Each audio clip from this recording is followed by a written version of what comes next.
information, I hope.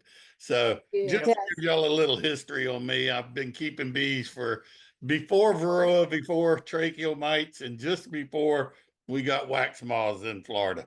So about 55 years. Done a lot of research on Varroa mites, tracheal mites, which we don't ever have a problem, and probably 80% of the small hive beetle research in Florida was done by myself. And then some young guy named Jamie Ellis, as a master student, he was working on his PhD. I assisted him. So I've known Jamie for going on almost 20 years now. So I've known him before he was Dr. Ellis. So now, when I retired about a year ago, Vita decided they wanted to have a technical consultant in the United States and in the Caribbean and throughout the rest of the beautiful world. And so they asked me if I'd come work for them. So there's two parts of Vita. There's Vita Bee Health North America, which is throughout all of North America, South Central America. And then you've got Vita Europe. And so the mother company is out of Europe. So uh-oh, tell me this is going. Okay.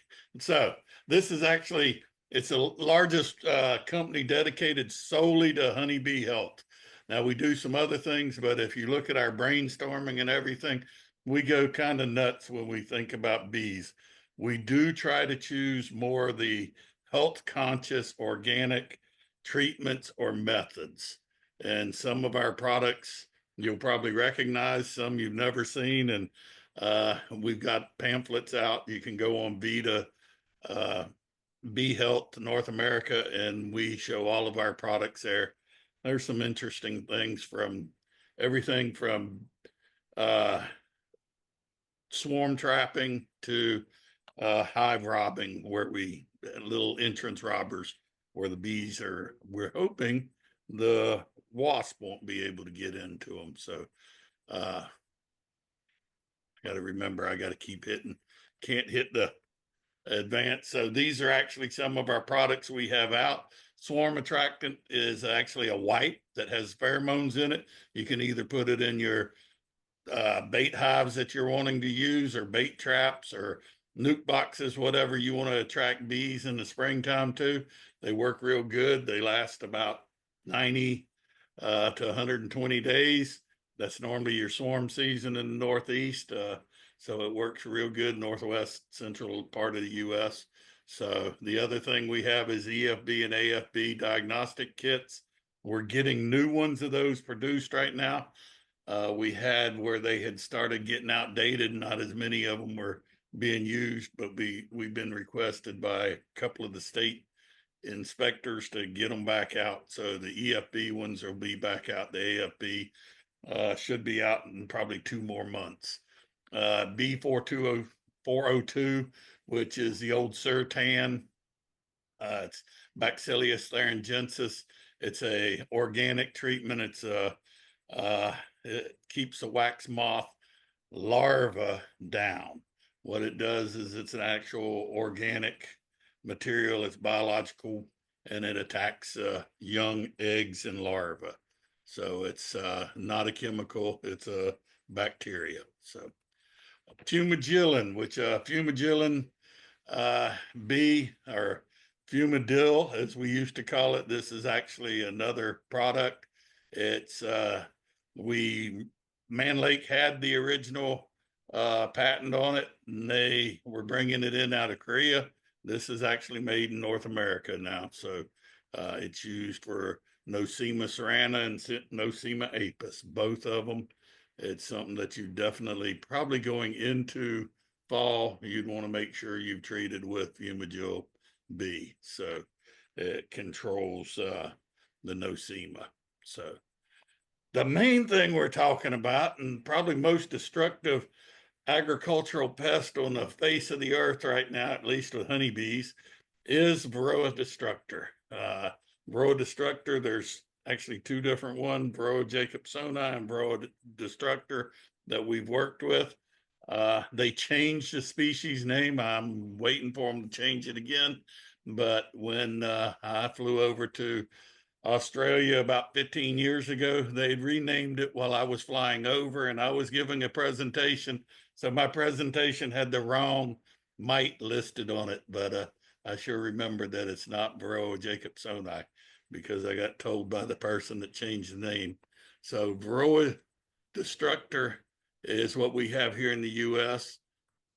It's probably the numbers of viruses are counted somewhere over 57, 58 different viruses at vectors.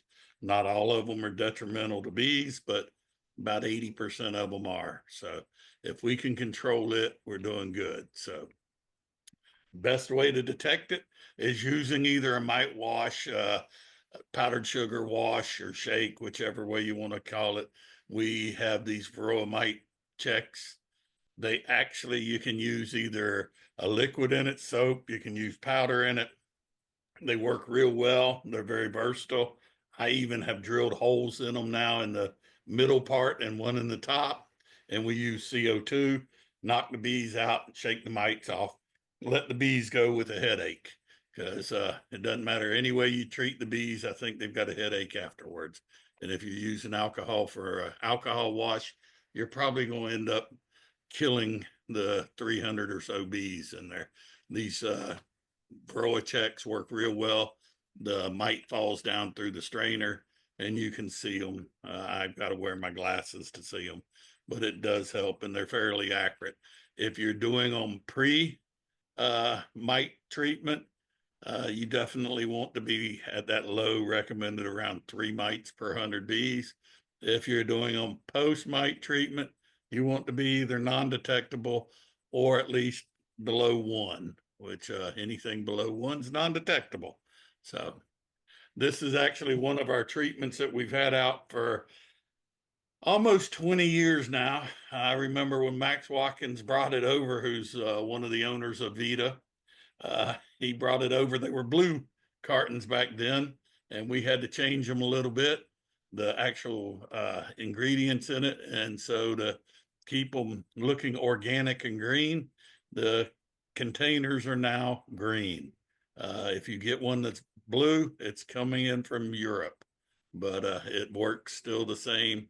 The 3 kilo tubs treat about close to 200 hives if you do them right, but you're only going to get one treatment on that, so you've got to come back to 3. So, and they are temperature performance. In other words, you've got to make sure you're not using them above 104, 105 degrees. Humidity too, we've seen that really works different on them. So ApiGuard is still a good product.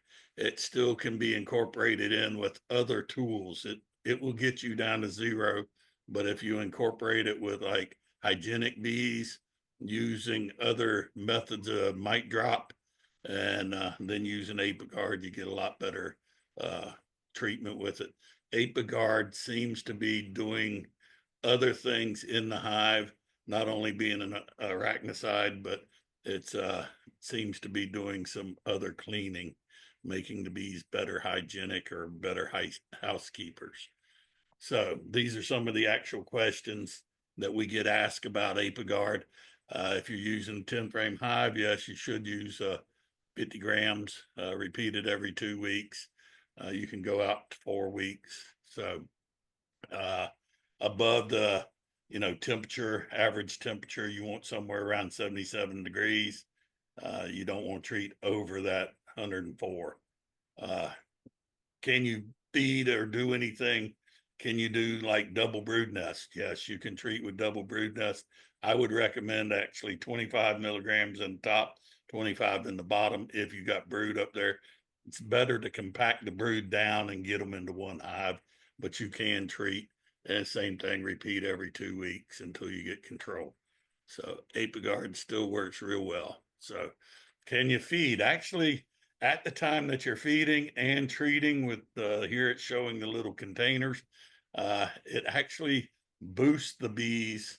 It seems to do even better. You get better effect or a faster effect.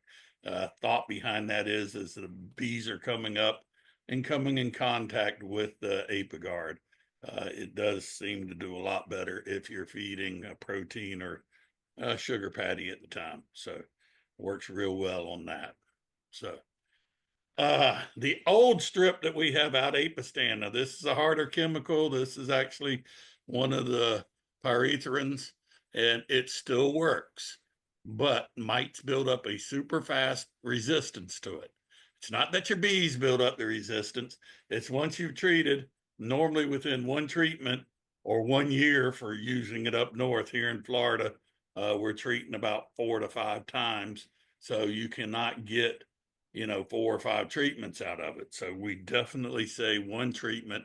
As you see with the efficacy we're showing here, actually the lowest efficacy on there, the 84, was done in Washington State. So all the others are in France, Italy, Spain, all of them, where their mites are still fairly susceptible. Yeah. But it's so on the pyrethrin resistance, what we showed is in the beginning in 2013, mites were roughly 90% susceptible to the Apistan. And the next treatment, they were 73% resistant. So, so if you're treating with Apistan, you only get one treatment out of it. Here in Florida, we got to stress that to the beekeeper. It's one treatment, not 1 year. This is actually showing a study in France and Italy where they went with the first year, the mites were roughly 92% susceptible. The second year, they dropped down to 75. Third year, they were down to about 45. And the fourth year, they were virtually none. So the next slide was on the new strip that we have out, the Varroxan, which is a mite strip that we have out that's oxalic acid. So it's a cardboard strip. It's roughly about 16 inches long. What you do is a cardboard strip, you actually bend it over one frame if you're using a deep hive body. If you're using Illinois or 6 5/8, you would put it over 2 frames.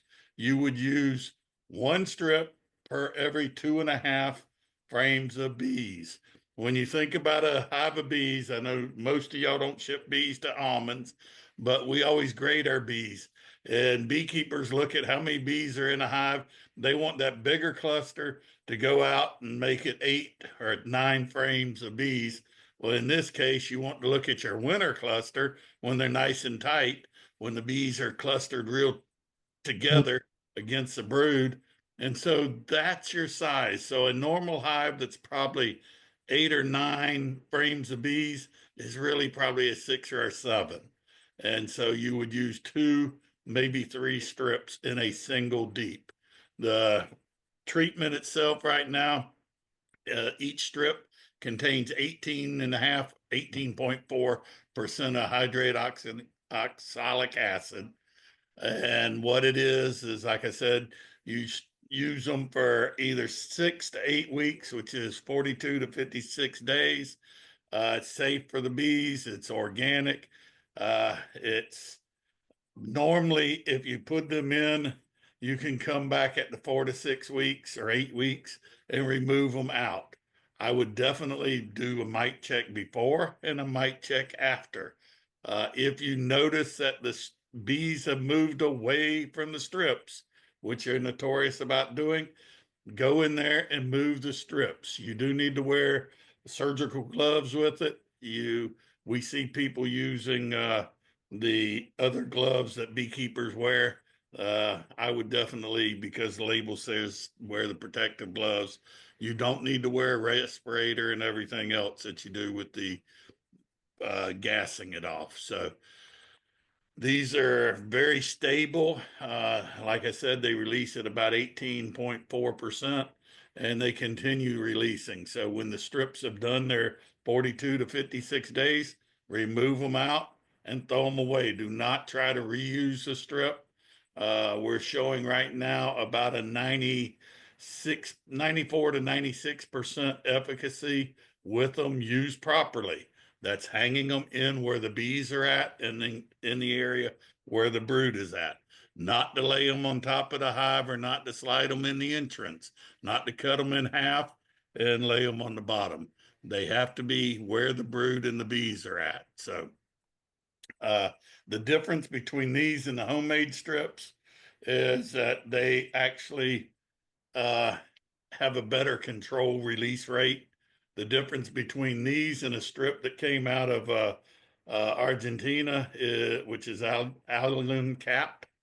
Uh, these are a less amount, but they have a better efficacy.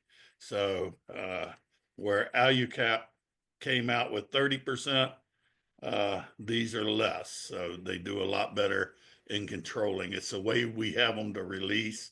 There's a polymer in the strip that holds them, and there's glycerin in it, not nitroglycerin, glycerin like you'd add to queen food if you're wanting to keep it moist. So this is showing the efficacy for completely all over from Uruguay all the way to France. It's showing that we had a 95.6% efficacy. It really works real good. We're really happy with these strips.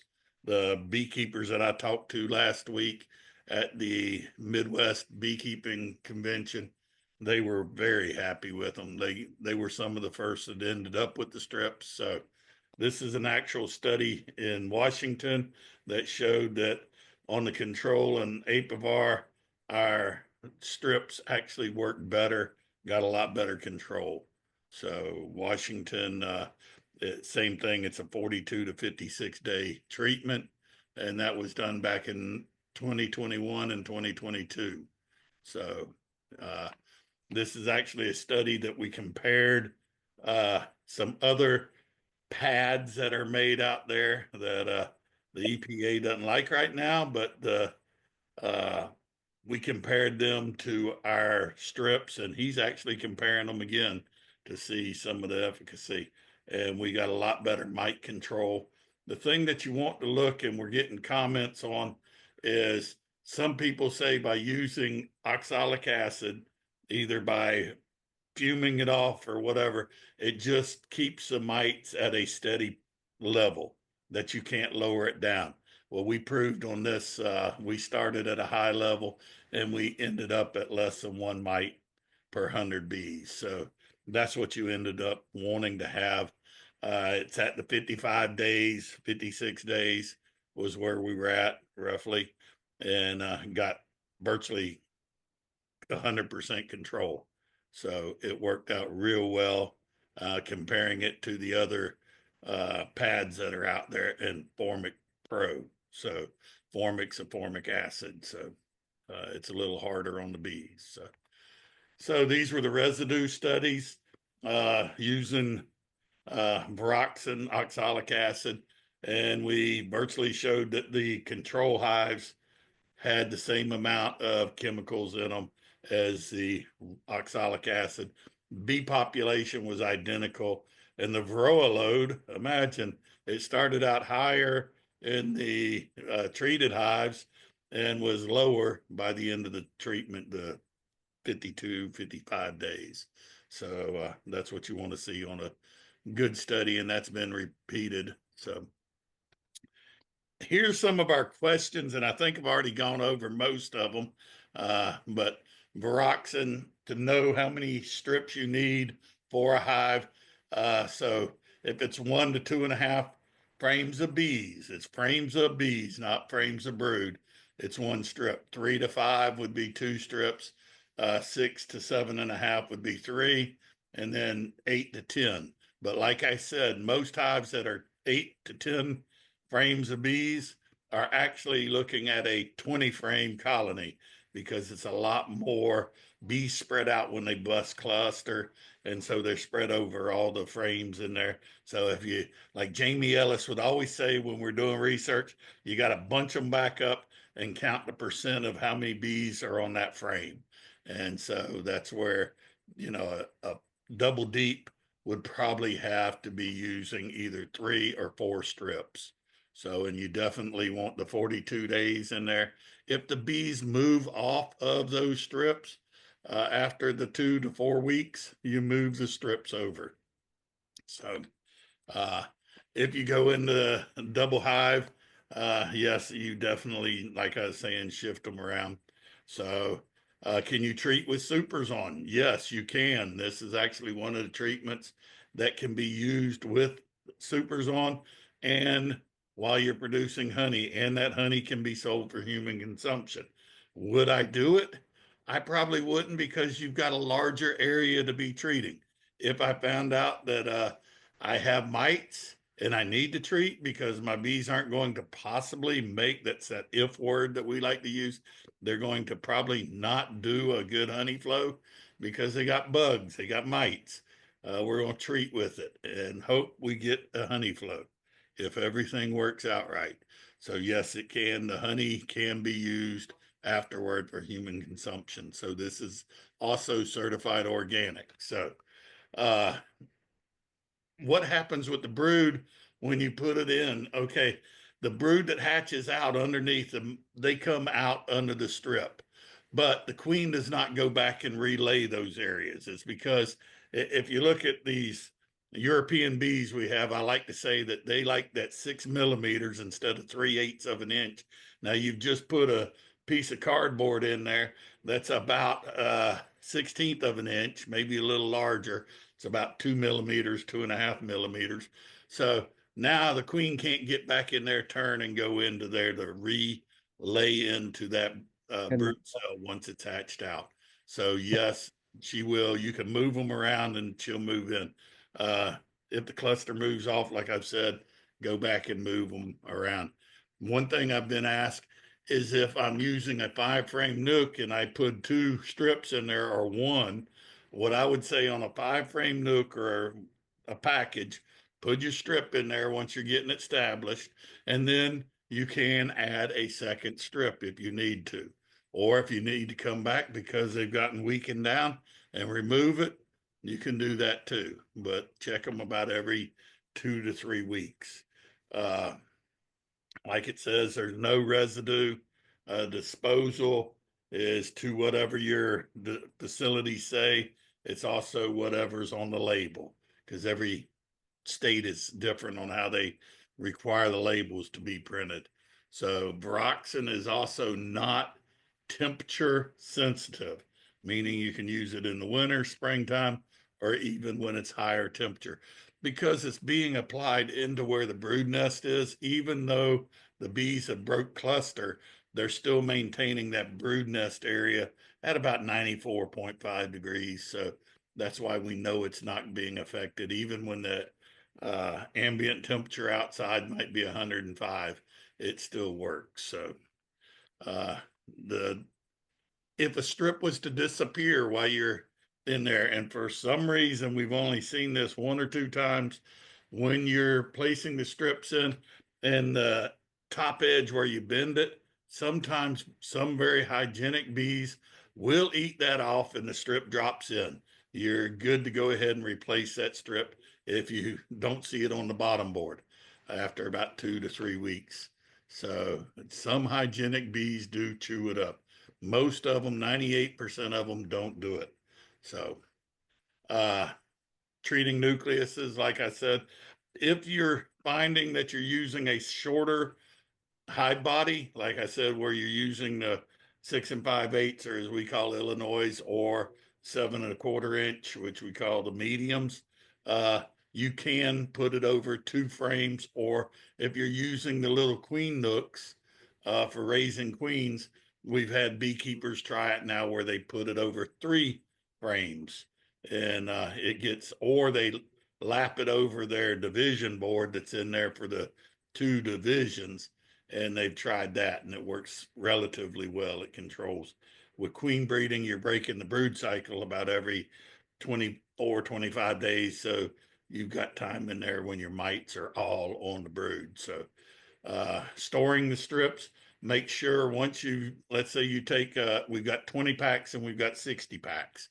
If you take a 20 pack and you take 10 strips out and use them, you'll want to fold over the original container, seal it up with plastic tape, and put it away somewhere where it stays about 86 or below. You don't need to store it in direct sunlight or where it gets warmer than that.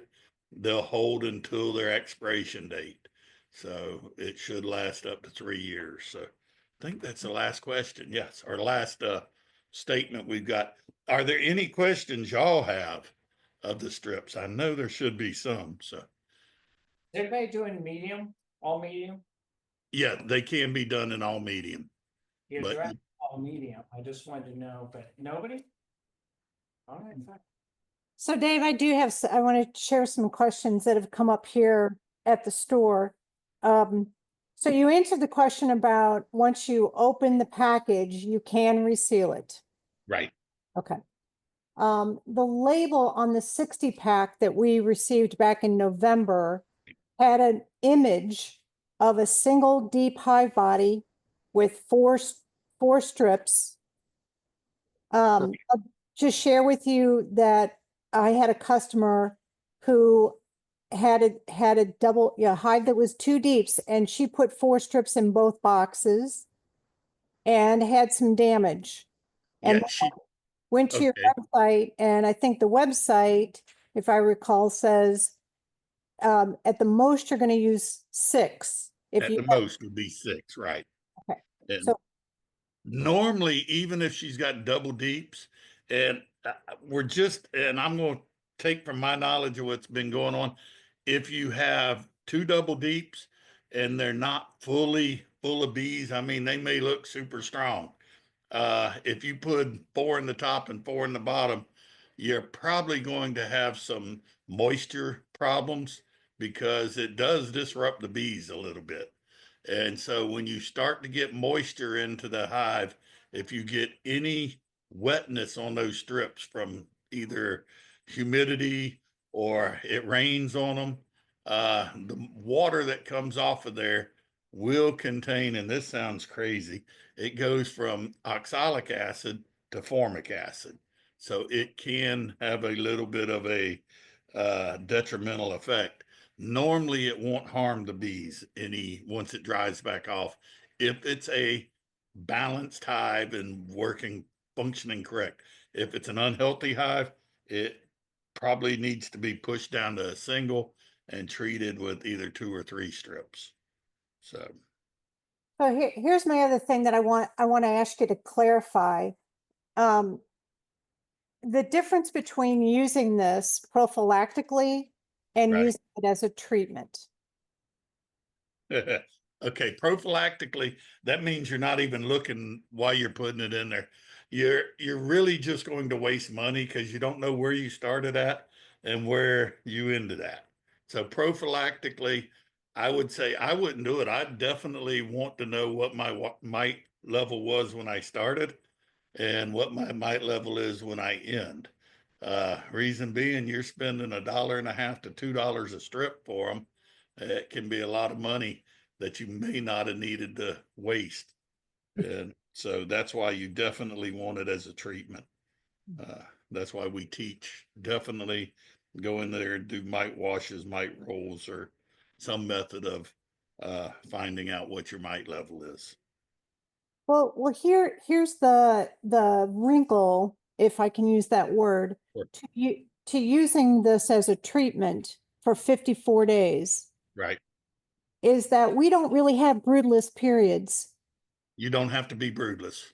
These Okay. can be used during brood season. Okay. That's why we want them in for 42 to 56 days, because you want to go through the, roughly 12 days of cap, well, it's 9 days, whatever. And then you get 4 to 5 of those cap periods are uncapped when the bees would have the mites on them. So, Okay.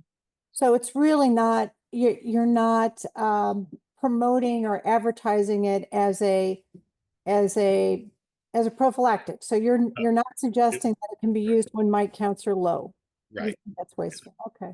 Well, you'd want them definitely not, at, how can I say, our when you should treats at 3 mites and above. So if they're below that, you're getting to that stage. Well, I need to be aware of what treatments or what I should be using, what tools in my integrated pest management to start choosing from, or figuring out, okay, I've got hygienic bees, I've got a screen bottom board, I've got bee gems that are in there, which are a product out of Europe that works to rake the mites off as they come in.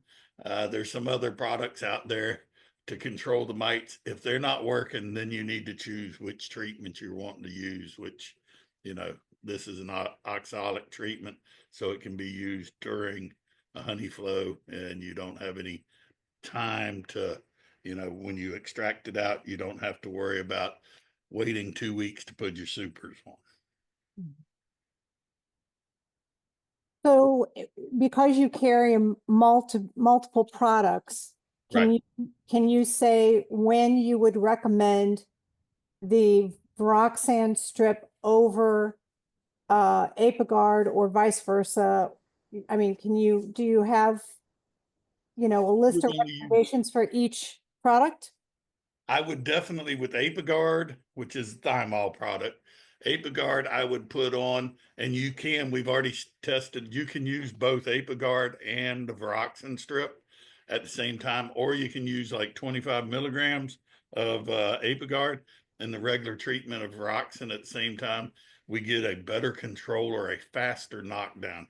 And one thing that happens at that time, because of Apiguard being that it causes the bees to start grooming more. Most races of honeybees, it seems to get a better, healthier hive. They seem to get rid of other things that are in the hive. They start grooming and cleaning the hive better. So those two are my two tools that I like to use. If you're to, let's say, 6 or 7 mites in 100 bees, I would then start looking at other harder chemicals. Even though Varroxan, we've already tested it, it will bring them down from 6 or 7 mites in 100 bees back down to, you know, below non-detectable. So that's what we like to see. But you may want to rotate and use something like, you know, any of the other hard chemicals if you want to use hard chemicals. So.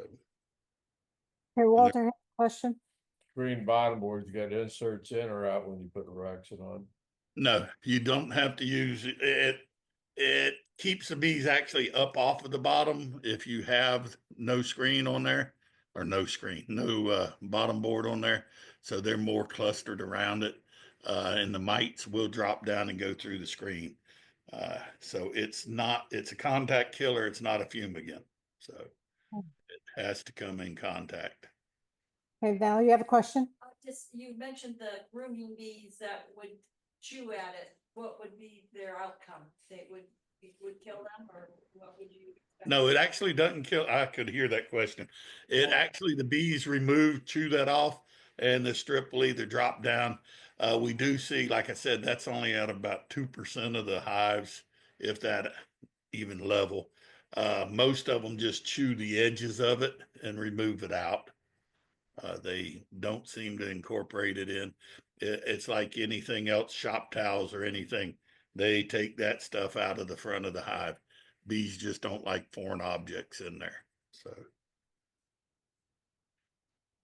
Anybody else? I have a question about, he said that moisture would turn the OA into formic. Yes. that's correct. That's what we're seeing actually. Our one researcher, we had to do a test down here in Florida because we were seeing that humidity, if you put them into weak hives or sick hives, that we were getting some people saying that they were starting to leak moisture, and that moisture was hurting the bees, which it turns out it is oxalic acid. So it's the same as if you heat up formic acid, or if oxalic, it turns it into formic. And so that's what I meant to say, not oxalic to oxalic.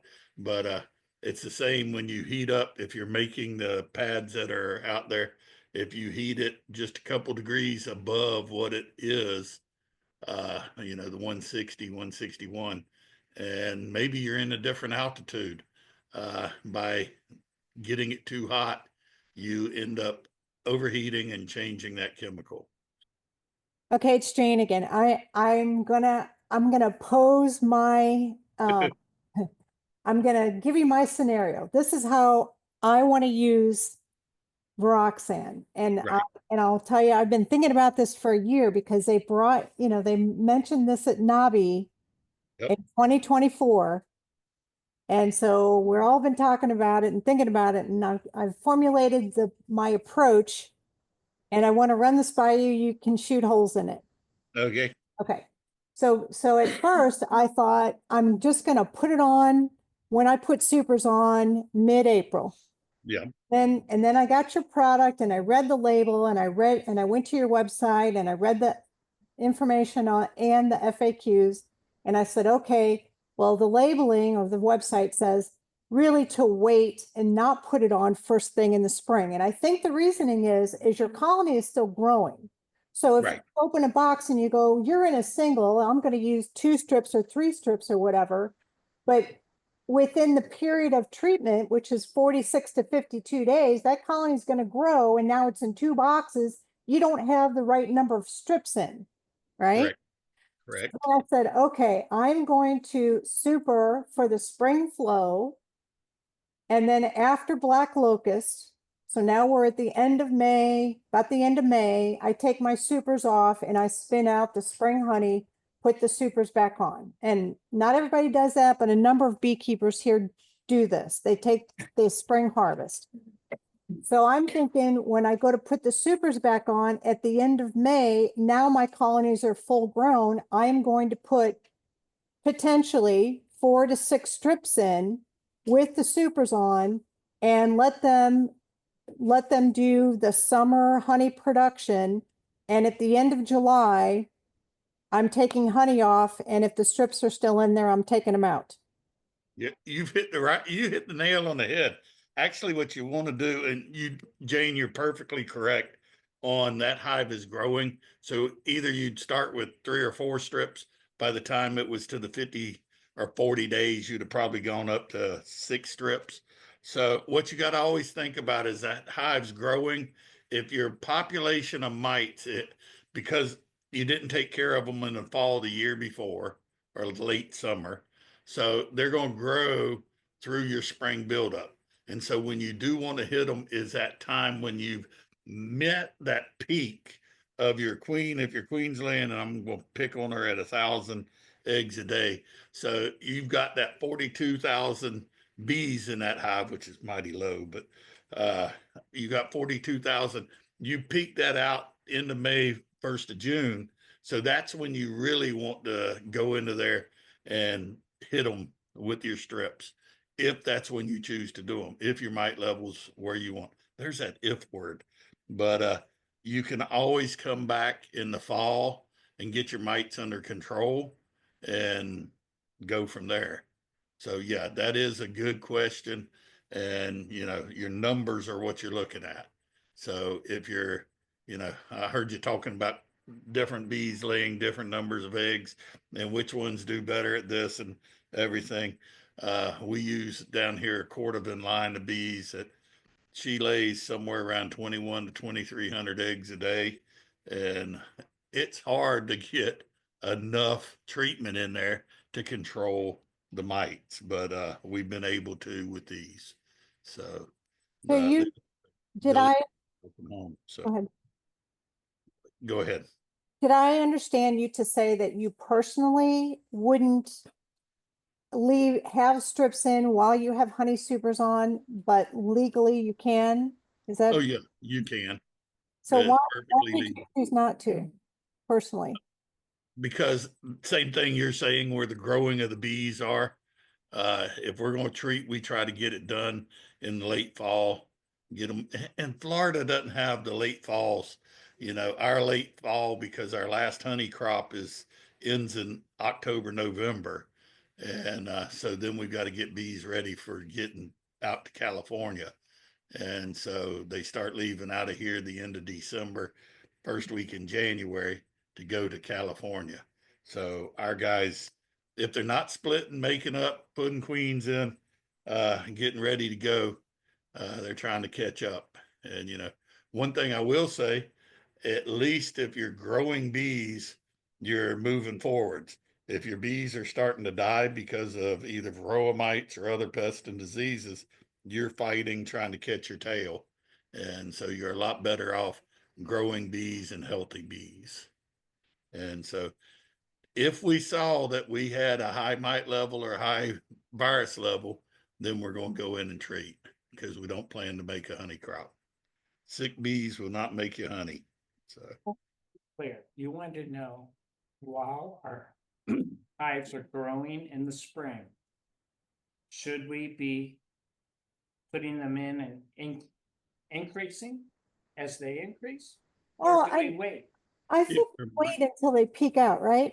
right, I would wait until they peak out, but I would be checking your mite load. If your mite load's getting higher than what your peak is in your bees, you can really uh, do a graft, and you can see your mite level compared to your bee level, and your mite level is normally below your bee level until you hit that maximum number, and then it starts to, your bees start to drop off, and your mite level continues up until all your brood's hatched out. Then you have all the mites on the exterior of the bees. Now, if they continue through a honey flow and that queen stays at that, 1,000 to 2,300 eggs a day, there's a big chance, you're going to have to treat when you've got a full strong hive. So, but then you'd either use 4 to 6 strips. Another question. Very new. I will be getting the nucleus, from y'all in the spring. Do I test those right away to see if they're coming to me with mites, or? You would said a just nucleus see- biframe nuke. Yeah, We're getting from a variety of sources, and so when we get close and we know who's gonna provide you with that 5 frame, we will ask them, what is their regimen? What are they gonna do? Or what have they done? And we will let you know. okay. Because we have a variety of local people, they're gonna do things a little different, everybody has their own style. But they are local, so we feel it's still better. Most colonies that you would buy, the breeder is treating to keep their mite counts low. Now, we don't know exactly when they're treating and what they're treating with. But I would say generally there's a lot of learning and a lot of stuff going on that I think the first time that I would recommend that you think about doing a mite wash would probably be the end of July or early August. The fact that the nucleus colony is a split or, grown from something else, most likely, there's already been a break in the brood cycle. So I don't think it's the first thing you need to concern yourself with, but maybe in the first season, but towards the end of summer. A nuke is only 25% of the full-blown colony. That's correct. So. Yes, Because when you get 5-frame nuke or even a 5-pound package, it's going to take it another 6 weeks to grow up to be a hive of bees. So Okay, we had a question back here. So if the strips are not temperature sensitive, could you, what's the drawback of using it in the winter? Is it disrupt the cluster when it's there, or what's I guess the disadvantages in using them? Yeah, so we have a winter here. yeah, I heard her question, what would be the drawback? There's really no drawback of using it in the winter, except when the bees cluster up real tight. You need to have it right in the middle where the little bit of brood would be. Even when it gets down into the virtually zeros, there's going to be a small amount of brood, a healthy hive. There should be about 600 to 800 cells of brood, cap brood. But sometimes they go totally broodless. So that is the best time to have treated with strips. You get into there and you can control 95, 96% of your mites or better, because they're all on the exterior Steve, heretic. anything. But to put the strips in, you'd have to open up the hive in the winter and get Yeah. the cold air. You're going to have to do it before winter. You can't do it and open up the hive and bust cluster, and you'll do more damage doing that. So, Norman? No, it's actually treating my hives to die vapor. Yeah, vapor. yeah. And took the opportunity because of the warmth to look, check how they were doing. And I noticed particularly, we've talked about this, that moisture content inside the hives. And it seems to me that putting strips in during winter puts you at high risk of coming into moisture contact with the strips and creating formic acid. Acid. Well, And there are Apparently, I don't know the there are other chemistry. easier solutions that take that risk away. so where did you see moisture? How did you observe it? Normally you see the moisture in a winter hive, it's up on the top. And if it falls down, it goes over the outer edges of the cluster. If they're tight, winter clusters, that can be detrimental to the cluster anyhow. But, yeah, with the strips in the winter cluster, they did not see any, it's normally here in Florida, it's in the summertime when it's 104 degrees and we're having rain and you got sick hives. So that's where we were seeing it. It We have wasn't a in the little winter. bit of difficulty discerning what is moisture from our ambient environment, because we have a very wet, cold environment, Yeah, and what is from the respiration of the bees. How do- it's a combination because the respiration of the bees, if they're not consuming, honey that has water in it, they're not perspiring so much to build up the water up there. You will get a little bit of moisture from the bees, but most of it is, from the humidity outside. In y'all's case, if you're around damp, snowy areas. So Are you saying that candy feeding would be more likely to cause more moisture than honey? no, they're probably both about the same from what the studies I've seen. The honey probably, because as long as it's, when you're looking at honey, it's like a radiator where you got a candy board, it's up on the top. So it's straight across. But bees do fairly good at keeping that moisture. If it gets wet on a candy board, they consume it if they're up there. So when you it assume ambient moisture is the real variable. Yeah, so it can be a problem for y'all. Yeah, it is. I mean, it's gotten really chilly lately, even though it got warmer. Because all that moisture is unlocked. Yeah. Do y'all see that moisture ever freezes up there in the inside of the ambient area? Frost. I don't know, has anybody seen that? I've seen frost up. I've seen ice on the front of my hives. But like the. My hives are vented at the top and front. Yeah, Icicles running down the front of the hive from there. But you're saying in your inner cover above inner cover. Have you ever seen any frost or? and your bees weren't dead at that point, No, right? no, no. Okay. They do just fine. It was Yeah. Frost in the center. No, I've been up into like Alberta and some of the colder areas in Canada when it was 40, 45 below zero. And when the person opened up the lid, he probably lost his hive, but there was frost on the inside. And these were externally, they weren't inside of sheds or anything. And he actually, most of the 20 something thousand colonies, he did not put any form of wrap or anything around his hives. I was amazed. He just kept them on 4-way pallets and did not bunker them in. And I was just amazed. I was like, okay. But, he was on the western edge of Canada. So I know humidity, bees draw in air. Not only do they breathe, but the hive itself breathes. It has a respiration. So drier air, I guess, sure would help. There are actually a greater diversity of native bees in the Southwest, even though you would think that our environment is much more conducive. Conducive, yeah. No. Yep. Not that good. Well, David, I really appreciate, I'm sorry, I can't see you, and I, I really I'm appreciate, here. I'm so glad that you have a nice, strong voice. Yeah.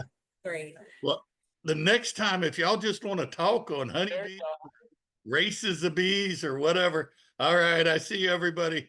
Nobody's sleeping. That's a good thing. So I can give other talks anytime, or if y'all want me to come out and talk to y'all's group. So We I might really come enjoy it. up, have you in person, that would, because Um, really, apparently can't do the text. yeah, it happens. Y'all aren't the first one, and uh, it's happened quite a few times here lately. So y'all, Again, I enjoyed it. And if y'all have any questions, you've got my phone number. They can contact me or they can contact Vita North America. So Really appreciate it. y'all have a good one. Thank you. If I can get it turned off now.